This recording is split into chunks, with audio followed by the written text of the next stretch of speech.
বিএনপিতে বড় রদবদল প্রক্রিয়ায় সুযোগ নিতে দৌড়ঝাঁপ শুরু করেছে বহিষ্কৃত নেতারাও। এরই মধ্যে দলটির কেন্দ্রীয় দপ্তরে বহিষ্কার আদেশ প্রত্যাহারের জন্য আবেদনপত্র জমা দিয়েছেন শতাধিক নেতাকর্মী।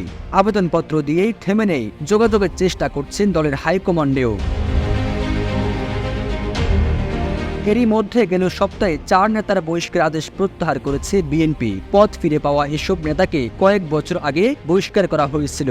আবার 5 থেকে 7 বছর আগে অনেকেই বহিষ্কার আদেশ প্রত্যাহারের জন্য আবেদন করলেও পদ ফিরে পাননি। তবে দলটির কেন্দ্রীয় দপ্তর সূত্র জানায়, সম্প্রতি 108 নেতাকর্মী বহিষ্কার আদেশ প্রত্যাহারের জন্য আবেদন করেছেন।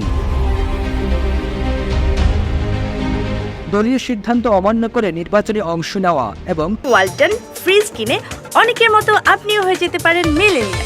সেরা পণ্যের সেরা অফার। শৃঙ্খলা লঙ্ঘন সহ নানা কারণে তৃণমূল পর্যায়ে অনেক নেতাকে বহিষ্কার করা হয়। নিজেদের ভুল বুঝতে পেরে এসব নেতারা বিএনপির কেন্দ্রীয় দপ্তরে বহিষ্কার আদেশ প্রত্যাহারের জন্য আবেদনপত্র জমা দেন।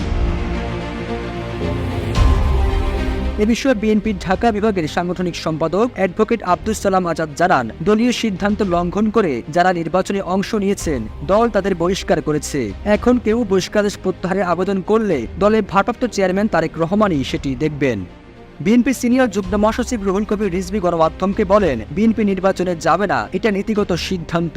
এরপর যারা নির্বাচন করেছেন দলীয় শৃঙ্খলা ভঙ্গের দায়ে তাদের বহিষ্কার করা হয়েছে। বহিষ্কারাদেশ প্রত্যাহারের জন্য অনেকেই আবেদন করেছেন। এ বিষয়ে দলের হাইকমান্ড নিজেই সিদ্ধান্ত নেবেন।